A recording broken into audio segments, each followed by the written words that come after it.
So, maybe he can nurture him. But do you want to be a dad? Like, do you want to come? If I ever came across him, I would not remember to call him Sir Lewis. I'd be like, yo, Hamilton.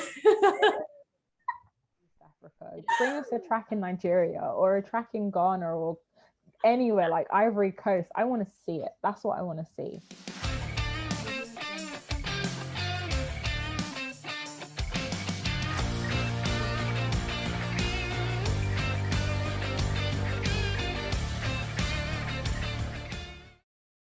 Hi, welcome back to On the Chicane. You've got me, Paris, and my co-host Marium, and we're going to be talking about everything F1 today.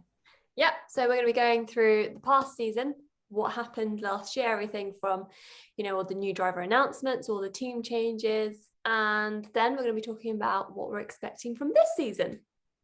Let's get into it, I guess. We also had some surprising driver announcements. What do you think about Alonso? Yeah. So I'm not really a fan of him coming back to the sport. Like, I know that this is kind of a split opinion between like the F1 community at the moment. Some people are really happy about him coming back. Some people don't see the point. I'm on the side of I don't see the point. I think Alonso's had his time. He's had his, his championship wins. He's come back to join a team that's not really anywhere. They're in the midfield. They're not going to be, he might win a podium, maybe two, highly unlikely, but I think it's a waste of a driver's seat, to be honest. Like, we've got someone like Hulkenberg, who, incredible driver, so potential. Yeah. So I'm just sad that Alonso's come back in. I know he brings sponsorship money with him and he brings his name, but other than that, I don't see the need for him, really. I think you've got to think, like, who does it really benefit? Does it benefit the fans? I mean, yeah, he still has his fan base, but new people are coming through. Do you know what I mean? Like, there's so many new people around to soak up those fans. And even me, I used to be the biggest Alonso fan back in the day when he like drove for Renault. And I'm just like, I don't really feel it anymore. Like, that time has passed, like he said. So for me, it's like he'll always have a special place in my heart because I know he's a great driver and he's amazing. But what is he really bringing back to the sport? Like, what kind of that kind of knowledge and that kind of skill set? Yes, it was great back then, but like you said, he's going to be in a mediocre car. What's he really going to be able to achieve? I do see your point there about like his knowledge and his skill set. Like, that will be a great asset to a team like Alpine or Alpine or whatever the hell you want to call it. I think it's going to be great. I do. I think he's got so much that he brings with him. Like, he's a very experienced driver, but I just think, like I said, it's a waste of a driver's seat. I love him, but I'm bored of him. I don't really want him back. I'm not excited about him being in this season at all. I don't know. Do you know how long his contract's for? I don't know. Like you said, I guess he can really help Ocon. Yeah. And Ocon's still even though he's been in F1 now for a few years, but he's still quite a young driver in comparison. So, maybe he can nurture him. But do you want to be a dad? Like, do you want to come to F1 and be like, oh yeah, here you go, little buddy, let me teach you how to show you the ropes? Or do you want to come into F1 to win? And I think that's the key. Is like every single driver that's on that track should be there with the aim to win. And I'm not saying Alonso is not, but realistically, can he still, go up for a championship? No, he can't. Like, if he is only here for the year, I don't know how long his contract's for, but if he is only here for the year, then really, what is he going to achieve? He's going to pump some money into the team and that'll be it. But yeah, I think F1 teams should always look to the future. That's also why Ferrari got rid of Vettel, right? Because they were looking to their future. So I don't really understand why they've brought back Alonso aside from the money perspective. Like, I get the money side of things, but from like you said, from a fan point of view and from a actual racing point of view, there's other drivers out there that definitely deserved that seat more than Alonso. And I'm just really pissed off, to be honest, that he's coming back. I agree with you. So I just had a quick check, and it's a 2-year contract, so he's going to be around for a little bit. But I still can't imagine Alpine making the big leaps that they're going to need to make to be competing with someone like, you know, Red Bull, Mercedes, and for them to actually be making a massive, you know, impact on the sport in that way. I might be wrong. Don't shoot me if I am, but like, you know, I can't imagine it. I can't see it happening within 2 years. No, so yeah, I don't know. I guess we'll just have to see how he performs this year, but yeah, I'm really not excited about it. like he is definitely one of the best drivers though that has ever been. Yeah, there's no doubt about that. So the skills, like I said, the skills that come with him, like he's got them, and his drive style has always been amazing. So he could surprise us, but I don't think he will. No, I don't think he will either. But yeah, talking about driver lineups and stuff, there's so many changes that have happened for this season, you know. So many. I don't know where to start. Do we go with, let's start with Ferrari. So obviously Ferrari have got two of the youngest drivers that they've had in their team for like 50 years or something. They've got Carlos and they've got Leclerc. Leclerc is with the team. They extended his contract until 2024, I believe, last year. So he's there for a while. He's obviously their golden boy. How do you think the dynamic's going to work between two young boys in a, I would say, like this? Like historically, Ferrari have always kind of pitted their drivers against each other. There's always been a number one and a number two, and they make it very obvious who that number one and who that number two is. So, but the younger generation of drivers have a different mindset. Although they're still hungry for the sport, they're much more like calmer with each other off of the track. So I feel like, I don't know, you know, Leclerc's a fairly chill guy, and I feel like even if he is the number one, which he kind of is, like he's not going to kind of make Sainz feel shit about it, if that makes any sense. Yeah, I do see your point. I don't know. So I feel like it will be like they'll push each other in a good way, which might actually be healthy for Ferrari for once. Maybe. I do see your point. I do think, like you said, Ferrari have always kind of pitted their drivers against each other. And I think Leclerc is clearly the number one. Yeah. Sainz is a really good driver. I think he's got so much potential. I don't know. I think Sainz is going to be really hungry and might be doing the same kind of mistakes that you see Bottas doing at Mercedes, because Bottas is obviously, he's not the number two, but everyone thinks that he's a number two, you know. Like officially he's not a number two, but you know, I think Sainz is gonna be hungry to prove himself because he's coming into this huge corporation. He's got to show that, you know, he deserves to be there. So I do think I'm kind of expecting a few mistakes from Sainz this year. He's not really a driver that makes a lot of mistakes, but also he's never been in a car like Ferrari. He's come from like smaller teams, you know. So it's definitely going to be interesting to see his development. I think either way, like Ferrari are definitely going to push both of them. You can't be in Ferrari and just kind of be resting on your laurels and being like, oh yeah, I'm going to be okay in the mid pack. Like Leclerc consistently was getting, you know, third place podiums last year. He, you know, if Ferrari's car was better, he probably could have gotten like some wins. When you compare it to like Vettel, who was kind of around the middle, and then they were just like, see you later, mate. Like you're not performing, you're not getting along with our car, you're not getting along in the right way. So I feel like no matter what, Ferrari will always be pushing for the best. And that means that either way, they will kind of come out of this whole period stronger. I hope so, because I really want to see Ferrari back at the top. But yeah, so Sainz obviously moved over to Ferrari last year. Daniel took his seat at McLaren. How do you think that's going to go? Oh, I'm so excited for Daniel at McLaren. I feel like for years he somehow just hasn't had the right drive at the right moment. Maybe the closest he had was like Red Bull. Red Bull really set him up really well.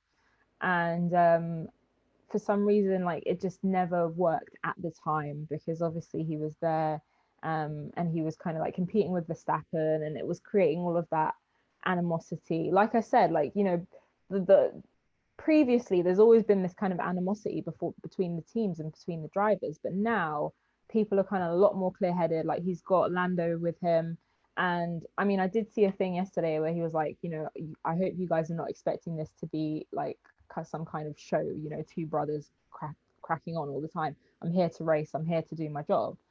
Okay. But I think the atmosphere can make things better. He's not Yeah. going to be feeling like he's downtrodden and he's, you know, Yeah, pushed down. And if anything, out of the two of them, he is the better driver. definitely. So McLaren are looking to be in a good position this year.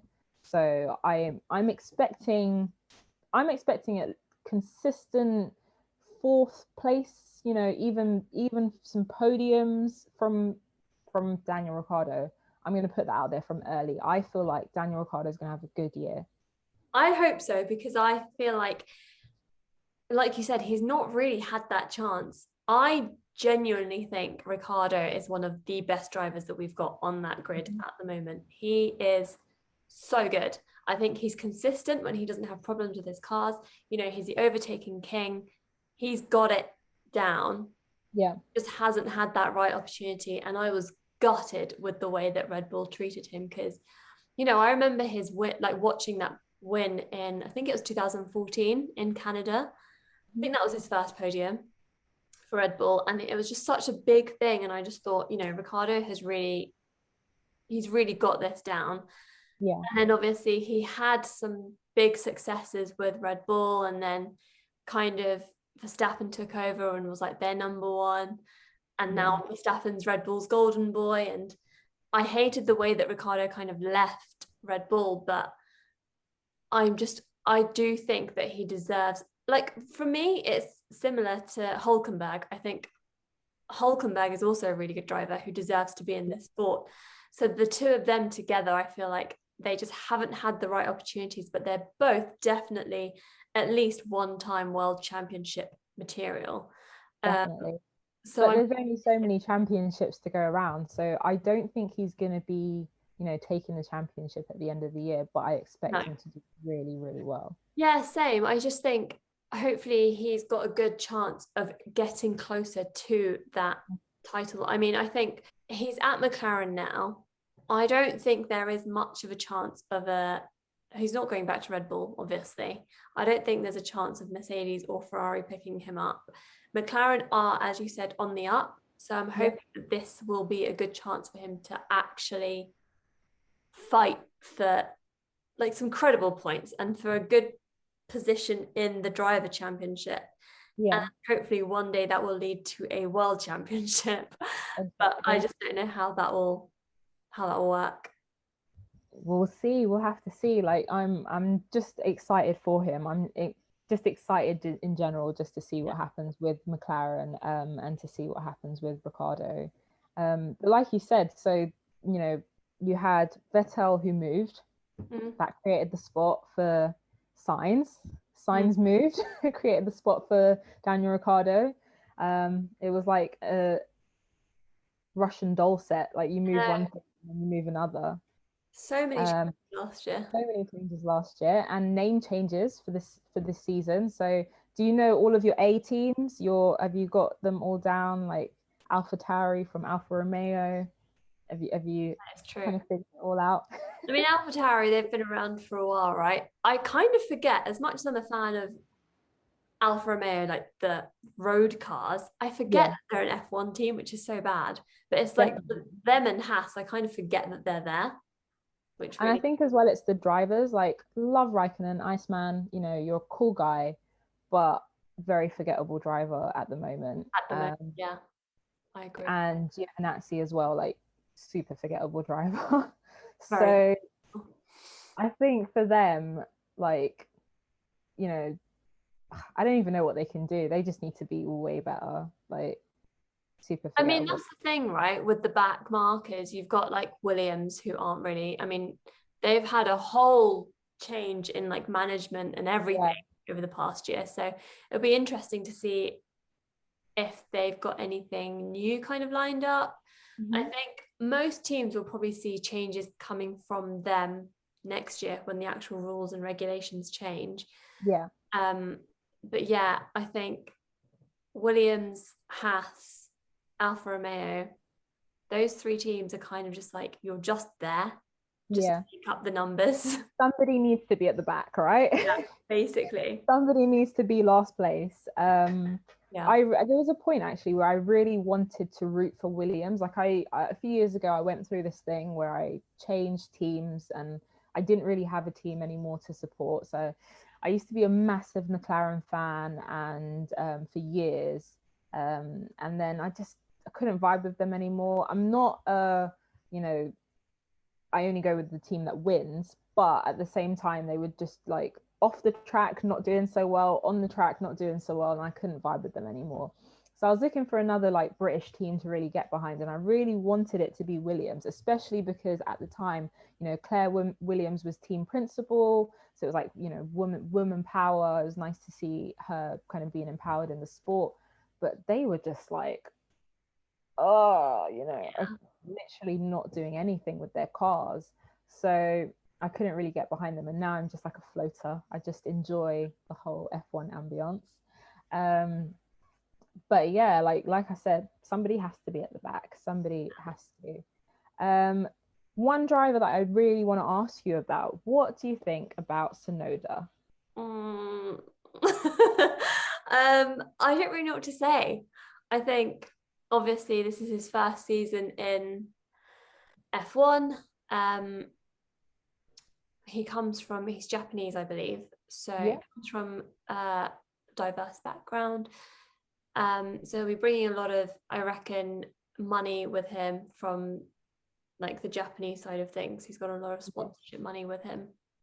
So he's come from like Japanese F4, and he's kind of come into F1 now, and he's supposed to be really good. Um, he's come into the sport at the time where there isn't very much diversity, like you said, and he's now bringing a little bit more of that diversity. But he's also seemingly a great driver from what I've seen so far. He was really holding his own in testing. His handle on the car was very smooth, like he was turning into the corners really nicely and coming out of them. So I feel like he's one to watch. He might not be a superstar straight away kind Yeah. of thing, but I think he's definitely going to be like the same way we speak about Ocon and the same way we speak about Gasly and Russell. Like we have that kind of, we're keeping an eye on you. I want to see where you go. Well, that'd be interesting then, I suppose. I just hope he doesn't get in Gasly's way because I am a huge Gasly fan. So Oh, yeah, interesting. we'll see. What else happened? I think the biggest change, the biggest jaw-dropping moment was Vettel to now Aston Martin. They were Yeah. Racing Point. Um, I personally am a huge Vettel fan. I was gutted that he was being pushed out of Ferrari and that all kind of happened as it did. However, I know that what they called Aston Martin. I Mhm. know that they've got a lot of money. And even though like Stroll's dad owns the team, I'm hoping that Vettel is given a fair chance to kind of be like, look, he's obviously the more experienced driver. He's a very good driver. He's got 4 world championship Yeah, titles. can't deny that. Um, so Nobody's I'm saying that. hoping that he's given a bit more of an equal chance to kind of get out there and do what he's got to do, you know. But they weren't that great in testing, were they? No, they're coasting right now, but it could just be because, they haven't gone into their 2022 upgrades, for the new season. Right now, all the teams are still kind of working with these ad hoc quasi 2020, 2021 cars. So I don't know. I personally, when it comes to that whole situation, you know that I'm a massive Perez fan, and I can't take any Perez slander. I don't adhere to it. I hated the way that he's been treated at McLaren. I hated the way that he's been treated now by Racing Point, formerly Force India. I feel like he carried that team. He is one of the most consistent drivers on the grid, and the way that they did him. I mean, if I'm Stroll, I can't think of Stroll's dad's name off the top of my head, but Lawrence. if I'm Stroll, sorry, Lawrence. yeah, if I'm Lawrence Stroll, okay, yeah, I'm basically buying an F1 team for my son. I get that, but at the same time, like Perez was just such a good driver, and he just gave his all to that team. I'm super happy for where he's ended up. Like, I'm definitely not the biggest Red Bull fan, but I actually think he's failed upwards in a sense. Like, he's managed to get a better drive out of that situation. And similar to Daniel Ricciardo, I feel like he deserved more than what he was getting. So actually, I'm like, good. Like, shove off Lawrence Stroll. Like, I'm happy for everyone landed. I see your point, but also I'm worried for Perez at Red Bull, because the way that Red Bull treat their drivers, what they did to Ricciardo, what they did to Gasly, what they did to Albon. Yeah. I'm not Red Bull's biggest fan. Verstappen's their golden boy, and that's all that seems to matter. So I'm worried for Perez, because, like you, I think he deserves a chance.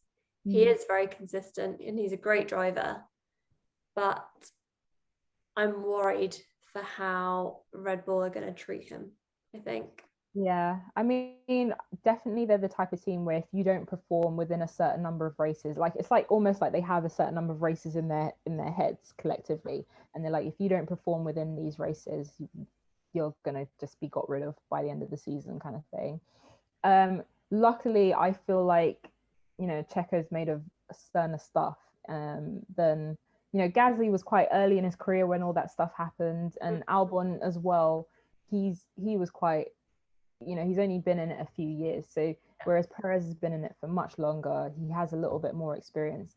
Though the kind of mistakes that they make, he was making, 4 or 5 years ago. So I feel like he's got a better chance. And, I think Aston Martin did the right thing then by then getting him Vettel, because that's going to be the best person for that team, definitely. It's just a shame that it had to come at the expense of Perez. Yeah, it'll be interesting though.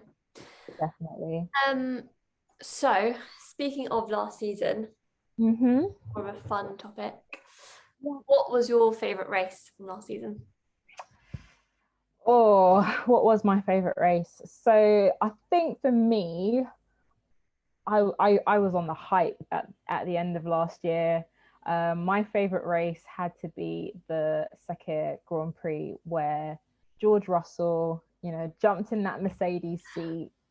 I loved the drama surrounding that whole thing. Will he beat Hamilton's, he's the best car supposedly now. So, and I was staunchly on Hamilton's side, because I was like, it doesn't matter if even if George Russell wins this Grand Prix today, it does not take away from the fact that you can win once, but to be a world champion, you need consistency, you need mental agility, you need the overtaking skills, you need to do your tire management, and performing well once doesn't prove any of that.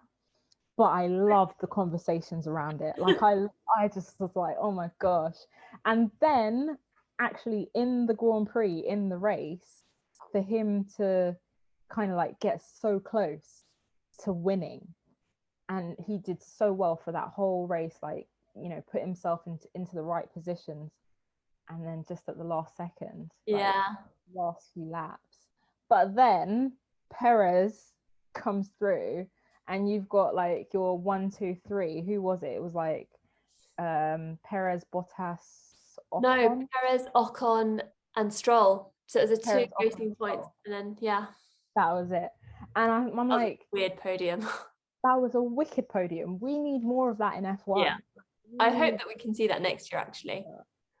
So yeah, for me, hands down, best race. Loved it. Didn't get to see Hamilton, but didn't mind not seeing Hamilton for once.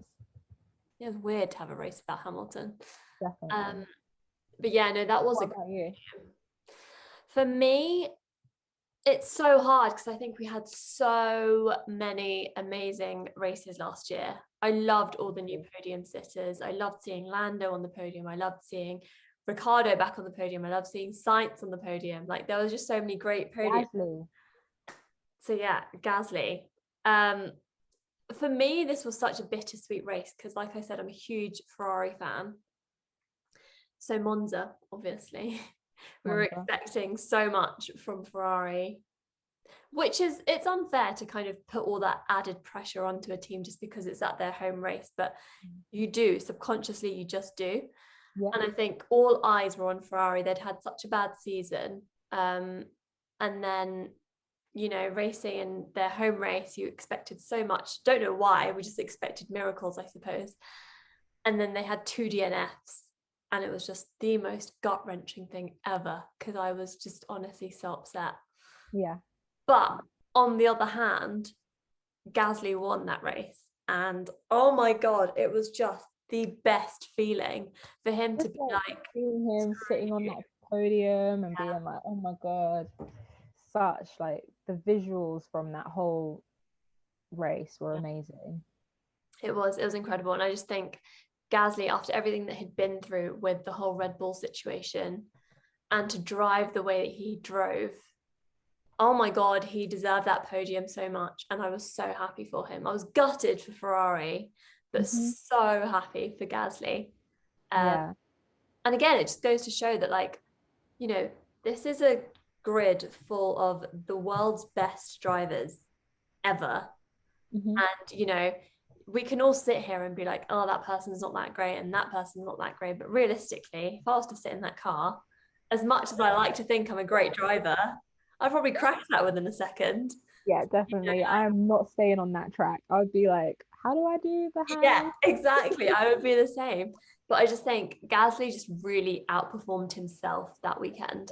And I was just so impressed. So that, as much as like I hated seeing Ferrari lose in the way that they did, I was so happy to see Gasly on that podium and taking that pole position. I think last year just generally had some amazing tracks, like the tracks that were kind of brought in that hadn't been around for a long time. I really enjoyed like the Portimao track. The fact that they did Bahrain but like had the inside track and the outside track, like that created that whole different vibe for Turkey as well, where Hamilton got his 7 world titles. Yeah. There were so many great new tracks last year. I would love to have another season like that. I think even though the season was so like late to start and so mixed and whatever, it was such a great season. Definitely like probably the best seasons I've ever watched in F1. Because I think it mixed it up as well, because the drivers, you know, they're not going to be as experienced on these tracks. Okay, some drivers have been in F1 for many years and they might have been at the tracks previously, but chances are they, even if they haven't driven on it in so long. And, you know, they might only have been doing like the simulation, you know, if they're a new driver, for example. So that kind of thing can throw up so many new challenges for the drivers, and it can mix up the lineup. And I feel like that's what the sport needs. So for me, if every year, maybe you have your core tracks that every single year will visit these tracks, and then you have like 2 or 3 wildcard tracks.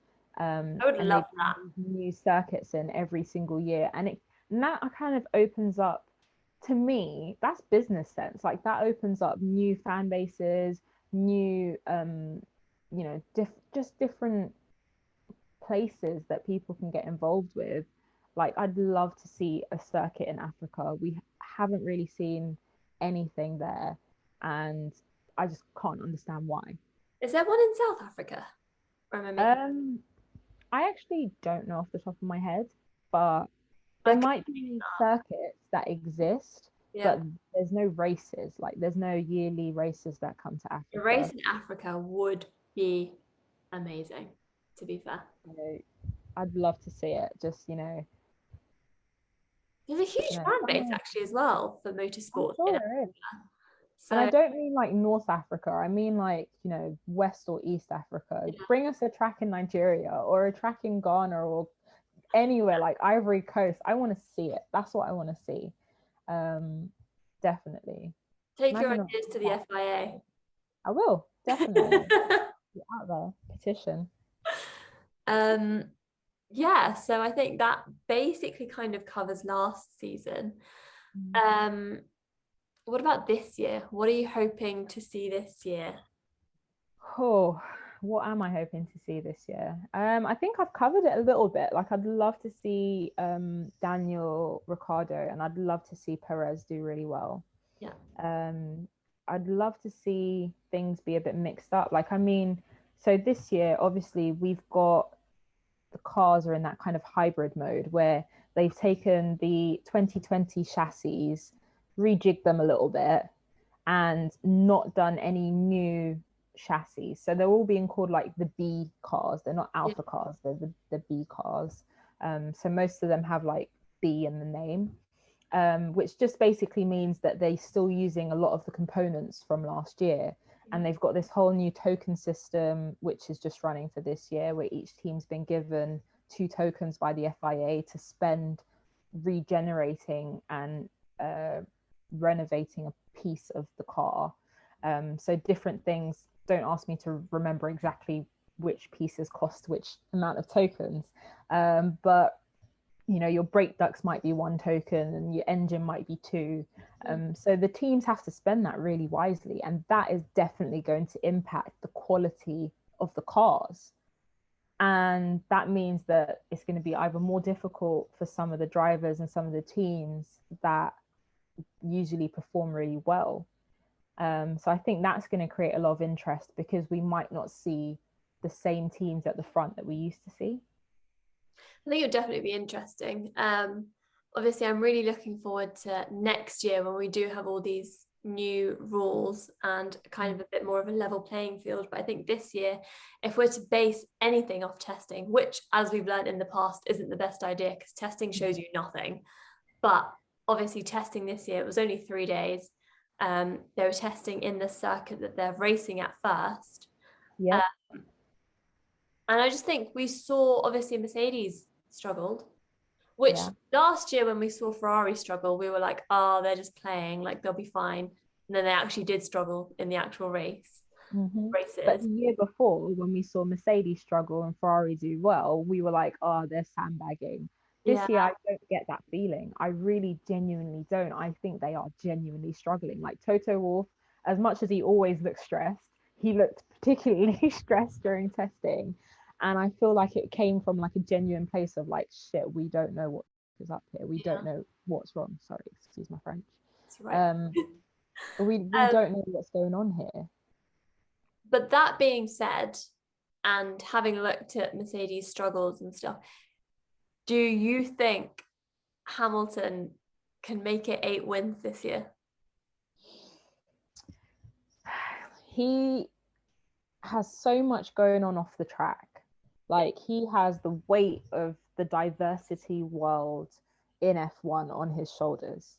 He's taken on this, mammoth thing, which is racism. And you can't extricate, like you can't take racism out of the world at the moment. It's just not something that's going to be done straight away. So kind of going with the We Race as One initiative, like actually kind of pinpoints it into motorsport and F1. But he's feeling the brunt of that because he is the only black man on the grid. And I feel like his thoughts might be wrapped up in that a little bit. And we all know that when Hamilton's thoughts are not on the track, he does not perform as well. So I think if Mercedes don't have the tip-top car, I'm going to be honest, I think he will struggle to get that 8th title. If we go into the season and the car's doing quite well, and then he has all the other stuff to do off the track, he's going to be fine. He'll get that 8th title win. But yeah, I feel like he is definitely the type of person who has mental fortitude, and he's worked on that over the years. But it doesn't mean that he's like you know, the man that can drive if his car's not doing so well? What do you think? I don't know. I think it's hard to say. I see your point completely about like his thoughts and whatever. But I also think Hamilton is one of the drivers that has the strongest mindset on that Mm. grid.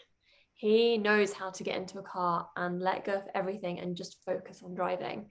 You know, aside from this whole Hamilton commission and everything that he's doing, he's always had extra projects. Like, you know, he's involved in True, music, he's true. involved in fashion, he's doing all these things outside of his main job, which is F1.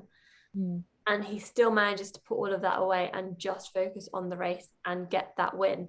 However, like you said, Mm. when he struggles, when the car struggles, when the team struggles, it does affect him and it affects his performances. He makes little mistakes. He does. And it's, Yeah. you'd be stupid to say that no, Hamilton's like this incredible driver, because yeah, he is, but he's only human. Mm-hmm. So I think it depends on how the car itself performs. Yeah. In all honesty, I'm not his number one fan. I'm a fan, but I'm not like his biggest fan. Like, I think he's, you know, he's all right. Um, and I've only become a fan of his over the past like 2 years or so. Before that, I wasn't really a good fan of his at all. Yeah. But that being said, I would love to actually see, as a black man, I would love to see him take that eighth Okay. title and Yeah. be like, a black man did this, you know, the only black man who's like raced in this sport and actually managed to achieve something, Mm. to take that eighth win and to hold that kind of record and to be the one that other drivers aspire to. Like, yeah, it's enough to be on par with Schumacher, but to get that one extra, that one up, I would love to see that. Just simply because of who he is. He's a great Definitely. driver. He is. Sir Lewis Hamilton, can we just say? I love the roll of your I'm not eyes. gonna get used to that. Like, if Yeah. I ever came across him, I would not remember to call him Sir Lewis. I'd be like, yo, Hamilton.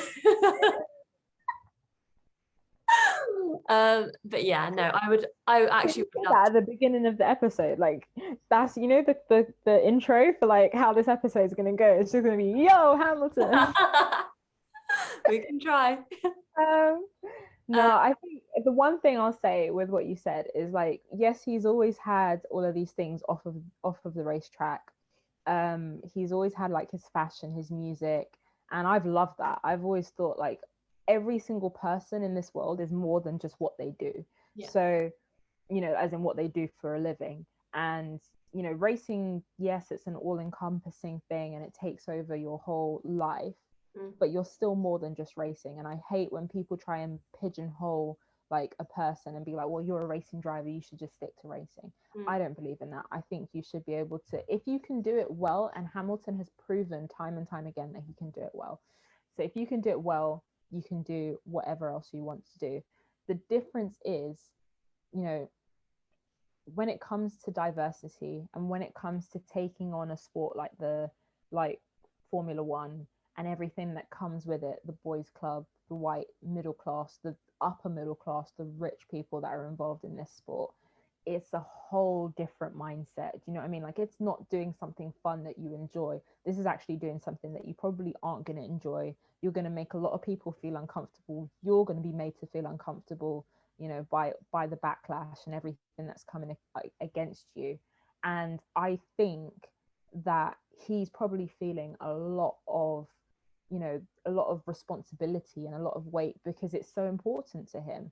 So when a lot of people were saying, for example, during the car launch, that he didn't look super excited about the car and he didn't look super excited about everything that's happening, he just kind of was like there. And I Mm. was thinking, yeah, but at the same time, you know, look at everything that's kind of happened this year. He's probably thinking, yeah, I'm glad that we're getting back to racing, but what else can we do for this sport? And he probably did have a lot more on his mind than just being in the car. So I think, you know, people need to understand that that mindset is not just oh, he's doing something a bit different. He's doing something that is super important to him, that could change a lot of people's lives, that relies on his celebrity, that relies on his status and his power, and he's making use of that. And I think, that's so important to people like me, and that's so important to him. And if it does spill out onto the track, I wouldn't be surprised.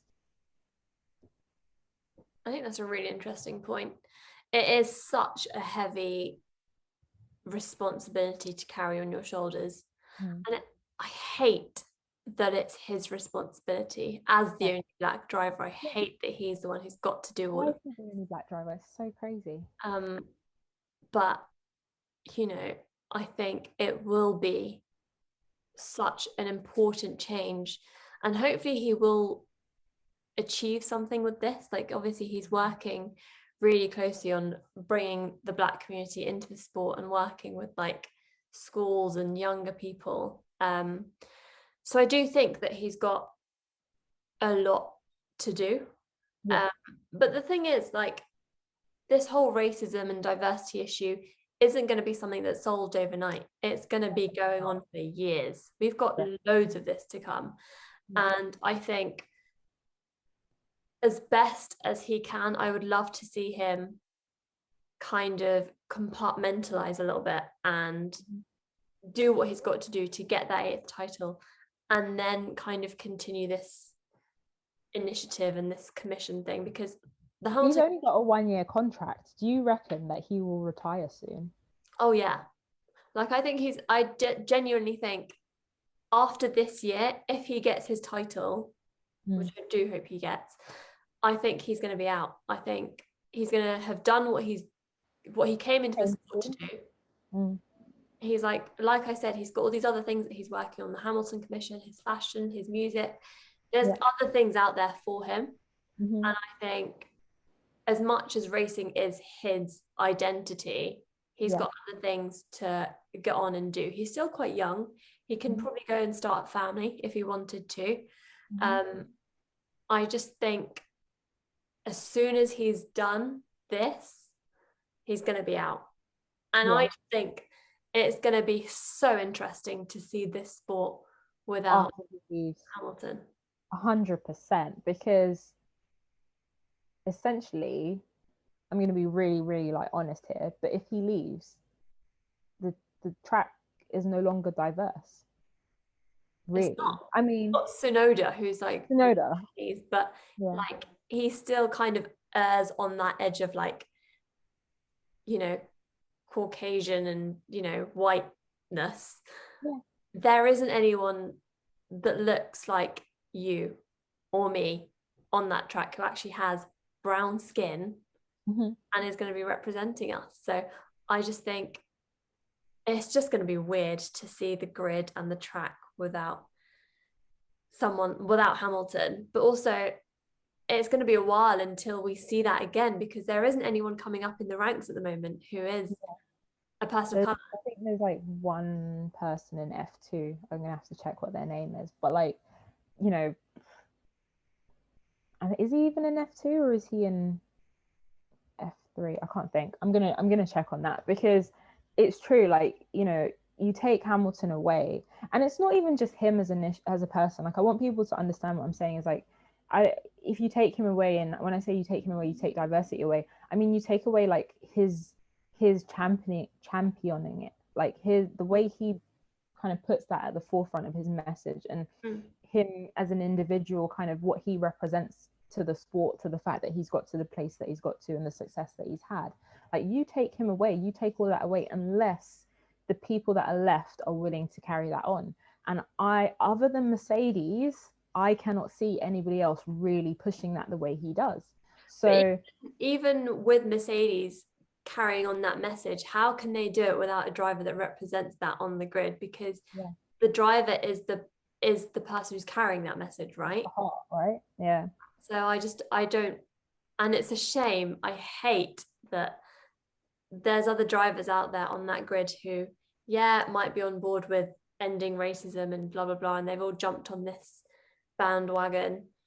No one's actually doing anything about it except from Hamilton. Right. because it's intrinsic to him, it's part of his nature, it's part of his life, it deeply enough it impacts him. Yeah. Whereas the other people on the grid, how can they, help support diversity? How are they going to know, if they're Australian or if they're French or if wherever they are, to go and look in the schools and find, the younger drivers, or help with the youth impact programs, or even in, universities, and say, like, bring other people up that look like that are dark skinned, that are brown. Why would they do that? Because it doesn't impact them, it doesn't help them. That's the thing. It's not a part of their identity. It's not something that resonates with them. So on the one hand, it's not really their responsibility because it's not their fault that they're white, like, but on the other hand, as spokespeople for this sport, like, Formula One is such a unique sport in that you only have these 20 people representing the sport across the globe. Any other sport, football, netball, NBA, basketball, whatever, there's teams, huge teams of like 10, 11 people. Yeah. Formula One is so unique in that it is literally only just these 10 drivers. F2 and F3, you don't know who the drivers are unless you're involved and interested in F1 itself. But for F1, you've only got these 20 drivers representing it, and it's not really their responsibility, their individual responsibility, but as a collective, we need to see more from them. And I think and FIA need to be on it. Like, it needs to come from the top. Every single thing, if it comes from the bottom, if it say it came from, the engineers, or like, the people who are working back in some of the factories, like, they're not going to be able to evoke real change, because they're probably just like one person or a couple of people in the team that want to get together and want to do something. It needs to come from the top and drip down. 100%. That's the only way. Yeah, I agree with that completely. And I just think we need to see more action from, I would love to see, in the same way that you can get teams going to protest certain things about, Red Bull are famous for always protesting something that Mercedes are doing. As much as we can see all of that, I would love to see them join together and be like, actually, let's protest something to the FIA about, something to do with this issue, because it's such a big thing and people need to be more vocal about it. And I just really hope that it's not just one of those trends that people have kind of jumped on, and they're not just going to be like, yes, we need more diversity, yes, we need more inclusion, and then not really doing anything about it. Definitely. I mean, we have seen some great things, but they need to champion any programs that they do already have, because they may have programs in place. I know they have an F1 schools program, for example, and any other like organizations that they partner with, bring them up on race weekend. Like, why are you not giving them the platform to talk about what's happening? There's 3 days. Do you know what I mean? Like, bring them in, put them on Sky One, put them on F1 TV, put them on all the channels across the world. Like, I don't even care, like, not just in UK, not just in Europe. Like, I want American initiatives, I want Japanese initiatives, I want all of them, because in every single country across the world, there's going to be people from diverse backgrounds, there's going to be people from like different classes, and all of them deserve a place in motorsport, like in F1, definitely. Yeah, no, I do 100% agree with this. And there's literally so much that we could talk about on this, but 100%, really, like, we could go forever. Yeah, we really could. So yeah, I feel like, we've kind of like discussed, so we've discussed the drivers, we've discussed the tracks, we've discussed the things that are happening off track a little bit. So I think maybe that's pretty much it. Like, do you think we should get into our fantasy F1 teams now? Yeah, let's do something fun. So, for any of you guys watching this video, we do have a league, which we'll put all the details in the description box below. But our league is on the chicane. So we're going to be forming our teams together. But yeah. Well, I feel like we're going to discuss and dissect, like, why are you putting this person on this team? So I think, do you want to go first? Okay. And you can set it up. Are you going to show people, or are you going to? I'm doing it on my phone, but Okay. I will kind of talk you through my selections. So how we're going to do this is we're going to actually have our own individual teams, but you can follow and join the Fantasy F1 on the Chicane League, and then you can compete against us, and we'll see who wins at the end of all of this. Yeah, there might be something fun for you if you win. We're not promising Yeah. anything, but there might be. Hopefully I win, but we'll see. I'm definitely. Okay, well, we'll see. So this is basically what it looks like, if anyone can see there. And you get to add 1, 2, 3, 4, 5 drivers and your constructor, and your budget is 100 million. So let me pick my first driver. This is really hard to do because you have to like think about it so strategically. Like you have to think about how well the drivers themselves do and then how well the team does. Maybe I'll pick my... Do you think, are you a risky person, or are you a hedge your bets kind of person? Probably hedge your bets. Okay. I Yeah. think I'm going to be a risk taker this year. I'm gonna bet strongly. Well, for my constructor, I'm picking McLaren. Okay. I think that's a good one to pick because, you know, they came third last year, I believe, and they're doing quite well. They're not going to be one of the top teams, so they're not going to cost me a lot of money. But Mm-hmm. yeah, I think they're a good team to kind of start with. So my first driver, see, I would pick like my favorite, but I'm not going to. But Go straight in and go with Vettel, like yeah, just straight away. I'm not going to do that. Let me start with... Okay, so I'm logged in as well, and I think I'm gonna start mine as at the same time as you. So we can do like one pick each kind of thing. Okay, go on. So for my constructor, I'm gonna start off with Mercedes. I'm gonna go pretty regular, but Okay. I wouldn't say that's hedging my bets, because I feel like we said, Mercedes might be struggling at the moment, but they usually pull something out the bag. So I feel like that is actually that's kind of risky, because right now they are struggling. Who's your first driver then? First driver is going to be Hamilton. I'm just gonna go in there. That's already like okay, so That might be half of your guys, gone. that's more than half of my budget gone. So I started off with 100 million, and now I've got 28.5 million left. Good luck. So Mercedes cost 38 million and Hamilton cost 33.5 million. I don't really know how I'm going to form the rest of this team, and I reckon I'm going to have to change one of these guys soon. But yeah, you get to form 3 teams, by the way. So if you didn't know this, you get to form 3 teams. And then throughout the season, you'll get points for if where they place in the grid. You'll get points for where they place on qualifying day. And yeah, you just like rack up points across the year. You can also use like turbo. You can switch in and switch out your drivers between each race, and then they get locked in for the weekend. But yeah, driver number 2. Driver number 1, I've gone for Verstappen. Okay. Driver number 2, I'm going to go for Norris.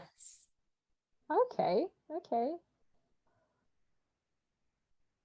So driver number 2, I'm having to scroll all the way down to the bottom now and look at some of the the drivers that don't cost any money. So I'm gonna go for Russell. He's a good driver. I think having him and Hamilton on Good the luck same. scoring points with him. Oh yeah, shoot, he's in Williams. Never know. Never know. Okay. Driver number 3, I'm going for.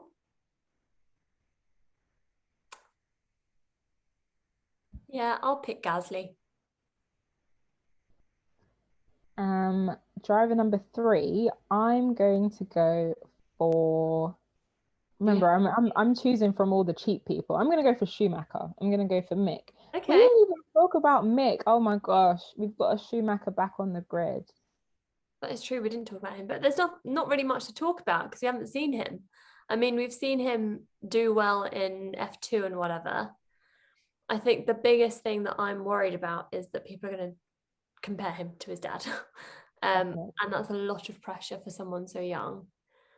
But let him He's just do leaving a what he massive needs to do. legacy to the track. So Yeah. I just think he's kind of, for me, he's a driver that needs to be left alone to do what he needs to do. And then hopefully in the next few years, we'll see him pick up and be worthy of like a better seat. But for now, I just think just let him race. I don't know.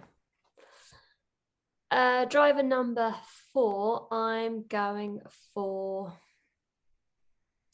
all McLarened out. I'm thinking Ricardo, but then I've got McLaren as my constructor.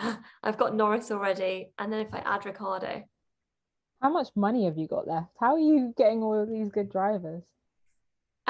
because I'm being wise with my money, Ricardo's worth 17.3 million. Okay, I couldn't even afford Ricardo anymore. I've got 16.5 left. God. Okay. Well, yeah, I'm going for Ricardo, which leaves me with 14 point. No, that's not right. Yeah, 14.2 million. All right, I'm gonna go for. So I've got 16.5 left, and I've still got 2 spots left to fill. Um, so I'm gonna put Sonoda in the Alpha Tauri. Do Okay. quite like him. And That's it. then for my last spot, I've got 7.7 left. Pretty. Okay, so I can only afford Giovinazzi, Latifi, and Mazepin. Latifi? Maybe. Or Giovinazzi. Giovinazzi could squeeze some points. Yeah, he's in the Alfa Romeo, and I definitely don't want a Haas. Haas have like done absolutely Yeah. nothing, and I don't necessarily want another Williams in this team.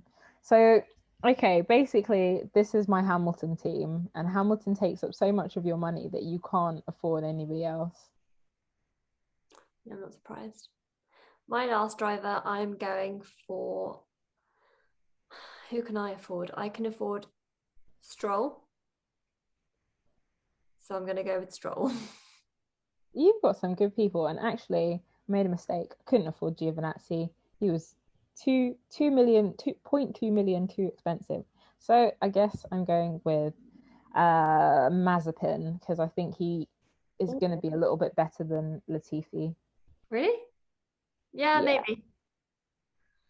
Okay, so So get a turbo driver. So I'm going to go for Sonoda for my turbo driver, which kind of doubles your points. I'm gonna go for I'm gonna go for Ricardo. Okay, so we've got 2 more teams to create. Let's go through this a little bit quicker.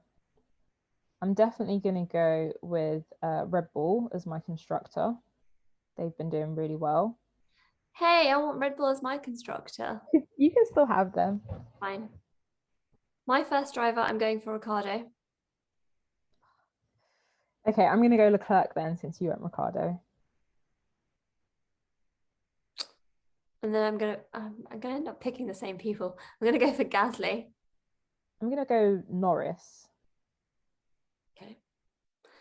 I'm going for Science. Yeah, good choice. I'm going to go Perez. Verstappen. I'm going to put. I'm going to put Gasly on this one. I've only got 5.9 million left, so I can only afford Schumacher or Mazepin. So I'm gonna go for Schumacher. Good. I've got 14 left, so I can afford. Can I afford signs? Maybe if I make a little bit of a change. Stroll. Oof, do I want Signs or Stroll? I'd much prefer Signs on here, but that means I'd have to get rid of someone. Okay, for now I'll put in Stroll, but I might change that to Signs. Okay.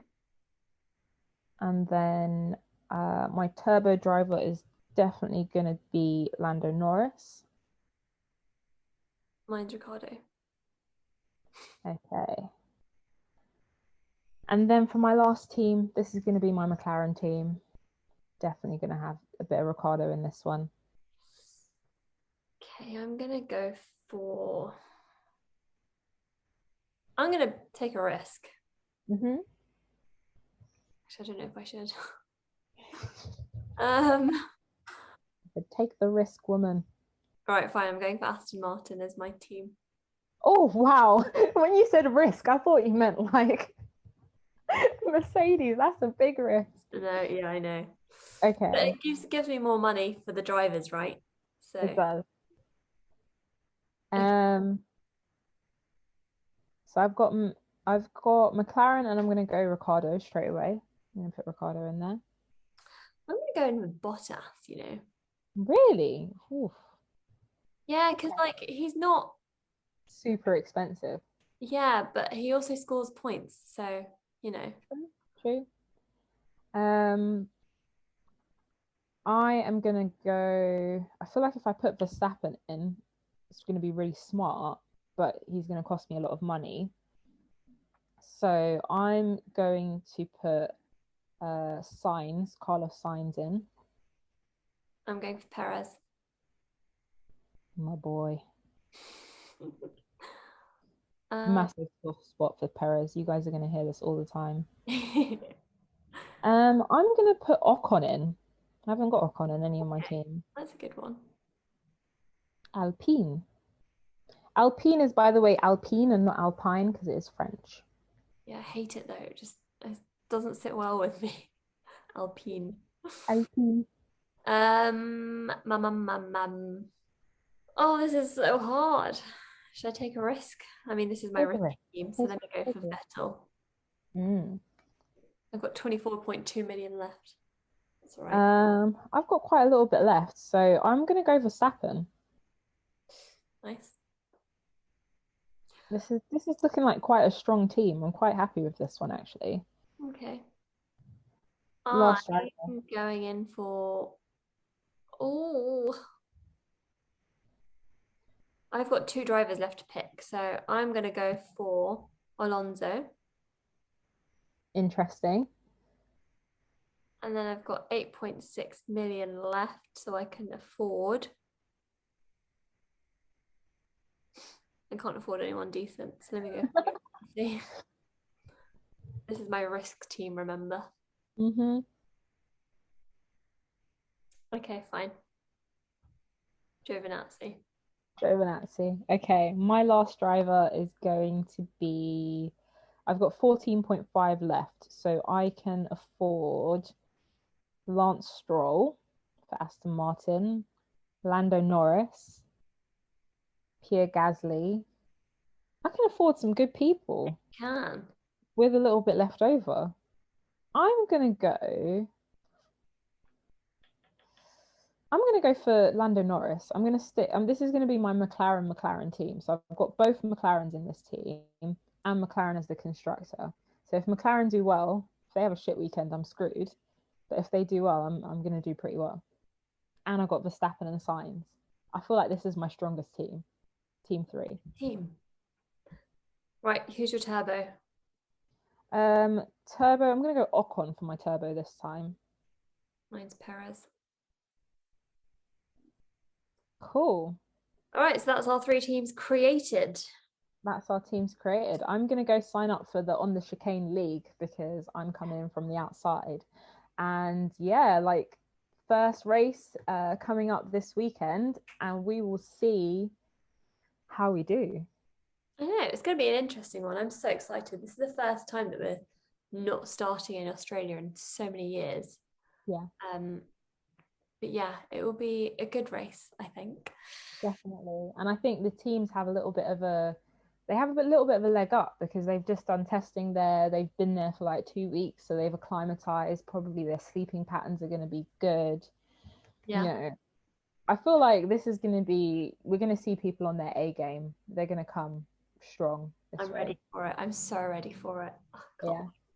I can't wait. I can't wait till like for some of the stuff that we're going to get into this season. So like I can't wait to talk about all the stuff that's happening in the factories, the tech. I love that side of things. So that's, you know, I'm looking forward to that so much. Some of the initiatives that we're seeing outside of the sport, the diversity side of things, I think that's going to be really important. And then the drivers themselves, what they're doing, what's happening in their lives, what's happening on the track, off the track. Can't wait. Like it's going to be so great. Yeah, it will be good. I'm excited as well. There's lots going on, and it's going to be a very full season. We're starting on the 28th, and we finish in December at some point. 23 Yeah, races. it's going to be a long run, but I'm ready for it. Can't wait. Same. Anyway, so much more to talk about next time. So thank you guys for tuning in, and if you made it this far, I'm glad you're still with us. Yeah. Thanks for listening to rambling. Yeah, definitely. Cool. So thank you guys. Yeah. Subscribe, shout us out to all of your friends, obviously. Yep. And just join in if you guys have any suggestions on things that we could do better or things that you want to see from us. Hopefully, as long as everything kind of goes well this season and COVID doesn't impact everything, we'll be doing a bit of vlogging as well. So yeah, lots to look forward to. So yeah, just come along for the ride, I suppose. Literally. Great pun. Thanks. Is it good if you're driving though?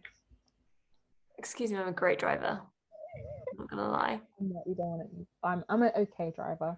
So yeah, like drop a comment below. We'd love to hear your thoughts about everything and anything that we've discussed.